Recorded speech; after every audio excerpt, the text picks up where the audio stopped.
Bonjour et bienvenue, aujourd'hui je vous fais une petite vidéo tuto pour aider votre enfant à comprendre ses émotions. Pour l'aider à comprendre ce qu'il se passe dans sa tête, on va lui montrer des petits dessins comme ça. Ça va aider l'enfant à mettre une image sur une émotion et ainsi il pourra mieux la comprendre et il pourra l'exprimer en montrant du doigt. Donc là je vais vous montrer comment fabriquer des petits bonhommes aimantés. Donc il vous faudra des ciseaux, du scotch, des aimants de récupération. Et puis, bien sûr, vous imprimerez sur une feuille, vous trouvez sur Internet, différentes images d'émotions. Donc, c'est à vous de choisir. Ça dépend de l'âge de l'enfant. Il faudra prendre des dessins très simples au tout début. Et puis, plus il grandit, plus on va prendre des dessins détaillés. Donc là, je vous donne un exemple pour un enfant de 3 ans, 3 ans et demi. Ça c'est très bien. Vous prenez donc le petit personnage, vous le découpez. Vous prenez un bout de scotch et vous le collez de face sur le petit bonhomme. Et vous mettez l'aimant bien derrière. On rabat sur les côtés.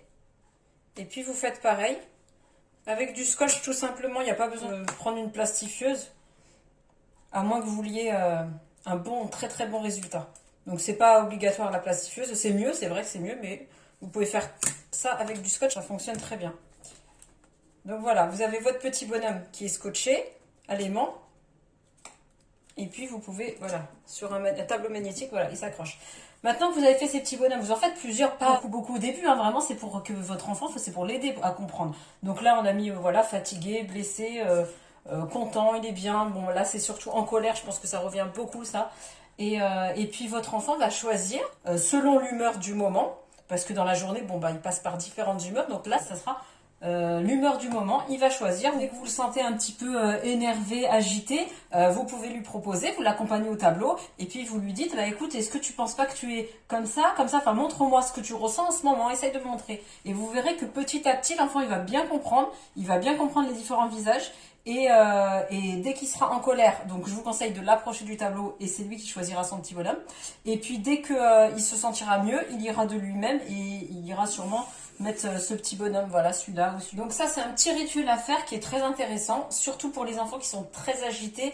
Ça permet de les canaliser un petit peu et puis surtout pour tous les enfants même parce qu'il y a plein de choses qui se passent dans leur tête, ils comprennent pas trop, ce sont des petits, ils apprennent, alors c'est difficile pour eux. Donc au moins avec ces petits personnages, ils peuvent voilà, mettre une image sur une émotion, réussir à se faire comprendre aussi. Donc pour les parents aussi, ça peut aider puisqu'on comprendra mieux notre enfant en fonction de ce que lui mettra sur le tableau.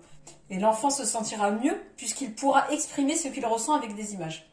Donc voilà, n'hésitez pas à faire ce petit exercice, il est très facile à faire, vous avez vu, une paire de ciseaux, du scotch et imprimer une feuille de papier et des aimants. Voilà, donc c'est très simple, n'hésitez pas à faire ça, c'est très ludique. Et n'hésitez pas à accompagner vos enfants dans leurs différentes émotions, que ce soit de la tristesse ou de la colère. Mettez-vous à leur hauteur, parlez-leur doucement, calmement. Et l'enfant va se sentir écouté et du coup il va mieux s'apaiser et se calmer. Donc voilà, bah, c'est fini pour cette vidéo tuto, voilà, très simple, n'hésitez pas à faire, mettez des petits pouces si vous avez aimé, n'hésitez pas à vous abonner et encouragez-moi. Voilà, merci, à bientôt.